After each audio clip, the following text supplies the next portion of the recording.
நேபாளத்தில் ஏற்பட்டுள்ள மிகப்பெரிய நிலநடுக்கம் உலகம் முழுவதும் அதிர்வலைகளை ஏற்படுத்தியுள்ளது.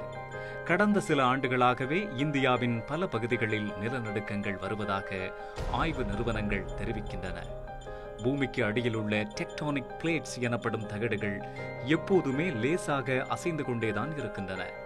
நிலப்பரப்புகள் நகர்ந்து கொண்டே இருப்பதால் தான் நமது கண்டங்களும் நாடுகளும் 10,000 வருடங்களுக்கு முன்பு இருந்த வடிவில் தற்போது இல்லை என கூறப்படுகிறது. இப்படி 2 நில தகடுகள் மோதிக்கொண்ட போதுதான் இமயமலையே உருவானது எனவும் கூறப்படுவதுண்டு. தற்போதைய சூழலில் இந்திய நிலப்பகுதி வருடத்திற்கு 47 மில்லிமீட்டர் அளவிற்கு வடகிழக்கு நோக்கி நகர்ந்து கொண்டிருக்கிறதாம். இப்படி நகருகையில் நில தகடுகள் தாறுமாறாக இடம் மாறும் போதுதான் நிலநடுக்கங்கள் ஏற்படுகின்றன.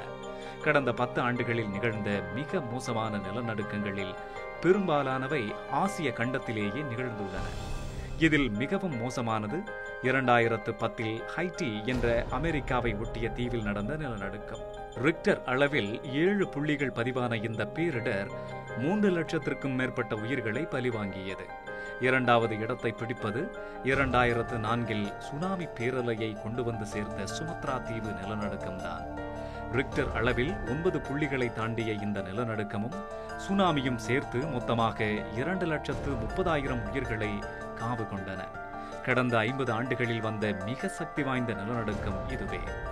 2008 சீனாவிலும் 2005 பாகிஸ்தானிலும் ஏற்பட்ட நிலநடுக்கங்களில் தலா 80,000 பேர் உயிரிழந்ததோடு மிகுந்த பொருட்சேதமும் ஏற்பட்டது. 2011 ஜப்பானை ஒட்டிய கடல் பகுதியில் ஏற்பட்ட பூகம்பத்தால் மீண்டும் சுனாமி ஏற்பட்டு அந்த நாட்டின் பல நகரங்கள் காணாமல் போனது பலருக்கு என்றும் நினைவில் இருக்கும். 4 ஆண்டுகளாகியும் 20,000த்திற்கும் மேற்பட்டோரை பலிவாங்கிய இந்த சம்பவத்தில் காணாமல் போனவர்கள் பலர் பற்றிய தகவல்கள் இன்றும் கிடைக்காமலேயே உள்ளது.